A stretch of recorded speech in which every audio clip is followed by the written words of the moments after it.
Esta diferencia denota la diferencia entre el cristianismo y la religión.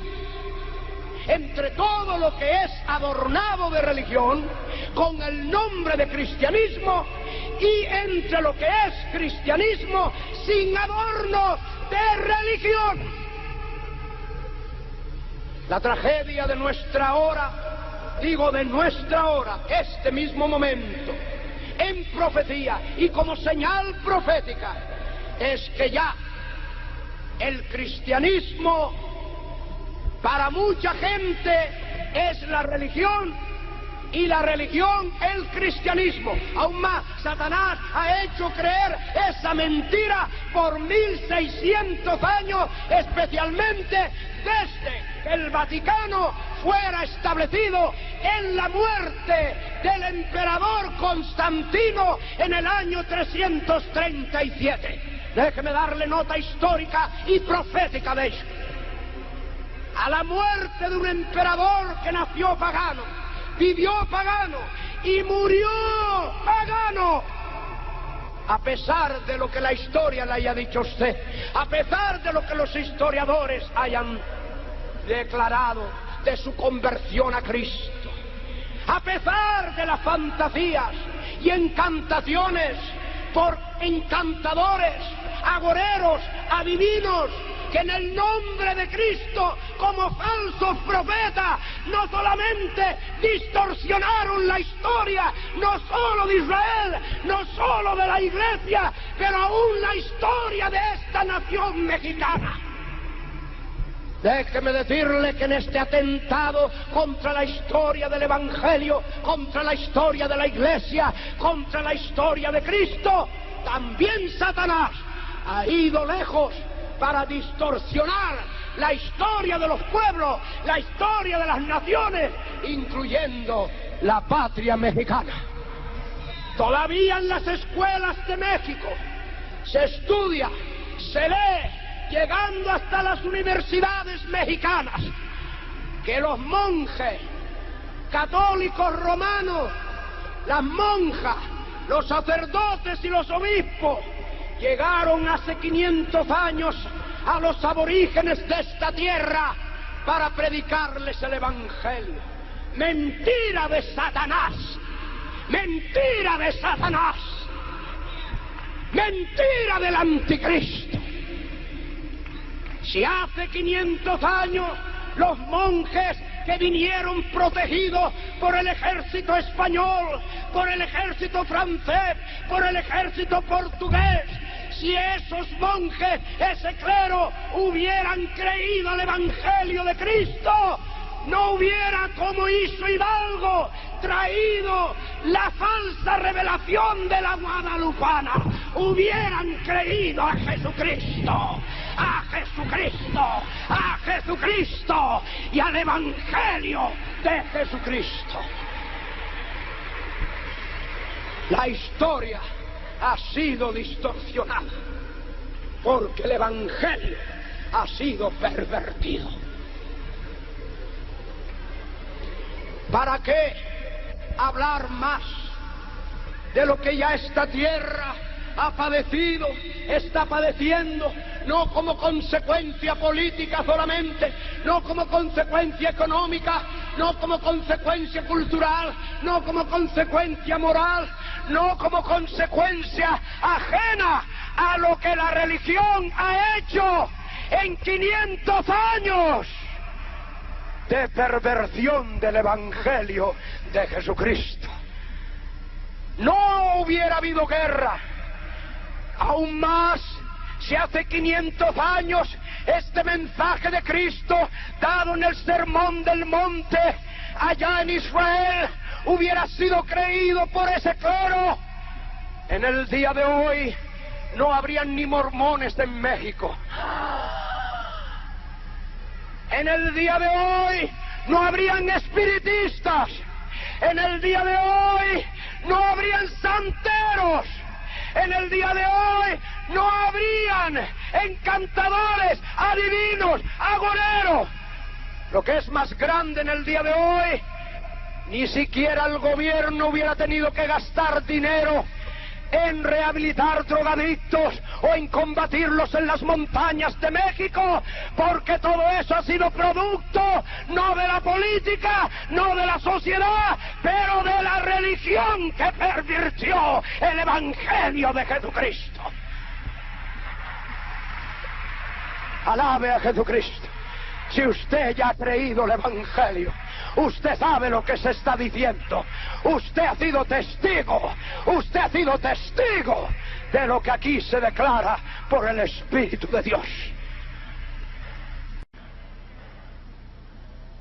No hay ideología política, por más perversa que haya sido, incluyendo el comunismo, que haya dejado más miseria en tierra mexicana que la que ha dejado la religión católica por 500 años.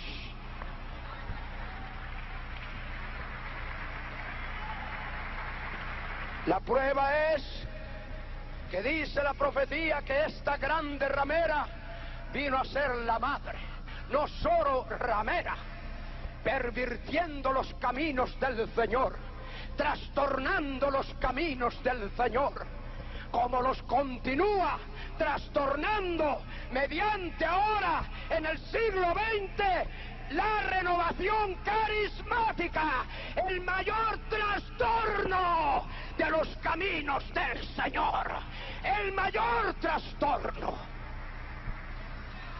El católico ahora mismo como usted, anoche me lo decía un joven enviado del obispo inclusive, escúcheme bien, de aquí de Tijuana, después de la predicación me dice que tenía una lista de preguntas. Digo, yo le hago respuesta a todas esas preguntas si en la lista usted tiene la primera, que debe tener prioridad a toda otra pregunta. Dice, ¿cuál es? Le digo, a ver si usted tiene en esa lista, tanto para el obispo de Tijuana como para usted, a ver si está en esa lista la pregunta, ¿qué debo hacer para ser salvo? ¡Aleluya! ¡Aleluya! ¡Aleluya! ¡Aleluya! ¡Aleluya! Óigalo bien, Satanás, óigalo bien, el anticristo. ¿Qué debo hacer para ser salvo? México ya no necesita de programas de rehabilitación, tiene demasiados, si usted no lo sabía. Hasta el diablo tiene sus programas de rehabilitación, los endroga por un lado y después los rehabilita por otro. El mismo demonio, ríase del diablo en el nombre de Jesús.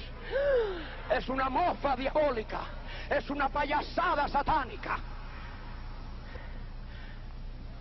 El Vaticano tiene sus mejores adictos en los dirigentes y negociantes de la droga internacional. Escuche bien esto. Segundo, son los fabricantes de licores más fuertes económicamente y tecnológicamente. Las destilerías más avanzadas las tiene el Vaticano. Y después tiene centros de rehabilitación para alcohólicos, incluyendo Alcohólicos Anónimos, que fue fundado por los jesuitas a escondidas. Ahora oigan los Alcohólicos Anónimos. Esto se revela por primera vez en Tijuana. Óigalo los Alcohólicos Anónimos. Óigalo el obispo de Tijuana. Óigalo el pueblo católico romano. La insidia, la conspiración, la perversión, la distorsión, la falsedad, la hipocresía, ya no solo hasta los sentidos y la conciencia humana, pero ahora hasta el alma del ser humano, hasta el alma del ser humano. Escúcheme bien. Jesús dice, por sus frutos los conoceréis. Estoy dando a conocer algunos frutos. Entre los más grandes destiladores de brandy, de coñac, de ron, de cerveza, escúcheme, de vino, de whisky, escúcheme bien, le voy a dar solo dos nombres de los más grandes, dos de los muchos. Entre los monjes católicos están los monjes benedictinos, la orden de los monjes benedictinos, que destila más licor que todas las destilerías juntas en México. Los monjes no solo rezan el rosario, están destilando lo que ha hecho su familia miserable y ha hecho a este país quedar en ruina.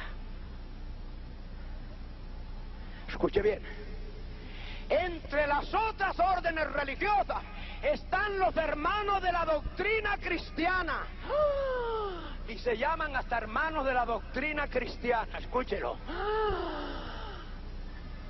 que como La Salle se dedican a educar, mientras educan los niños, emborrachan a los padres con el licor que destilan y después siguen sacando dinero de los centros de rehabilitación. Porque usted mismo va a dar dinero a los centros de rehabilitación. Su piedad y su fe católica lo hace así posible. Mientras que la explotación, ya no solo del cuerpo, ya no solo de la conciencia, pero como dice la palabra de Dios, del alma, llega hasta el punto de pedírsele dinero también para misas de sufragio, cuando perdieron el cuerpo y el alma de ese infeliz padre, de esa infeliz madre y de esos infelices hijos que murieron sin dársele el Evangelio de Jesucristo. Escuche.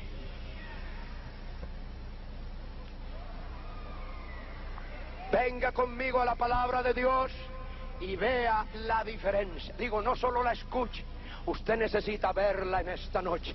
Esta es esta noche de clausura y usted necesita salir de aquí con una decisión o la otra. Anoche se dijo en el mensaje que Satanás, en su interferencia continua para impedir que usted llegue a creer al Evangelio, no solamente le ha presentado y está presentando más que nunca falsos profetas, encantadores, religiones, ocultismo de todas clases. ¿Por qué? ¿Por qué? ¿Por qué? ¿Por qué Satanás hace esas cosas? Porque sabe que tiene una gran población religiosa, una población religiosa católica que necesita del Evangelio, que necesita de Cristo, que necesita de vida eterna, que necesita de salvación eterna. Y Satanás explota aún esa necesidad, porque usted como católico o católica le favorece más el que haya una convención de testigos de Jehová, o de malabaristas, o de encantadores, y no quita los postes de las calles, ni impide que las invitaciones se lleven a cabo, ni impide que los pastores cooperen. Pero usted como católico o católica, cualquier otra convención, cualquier otra manifestación, usted la apoya. Escúcheme bien, directa o indirectamente.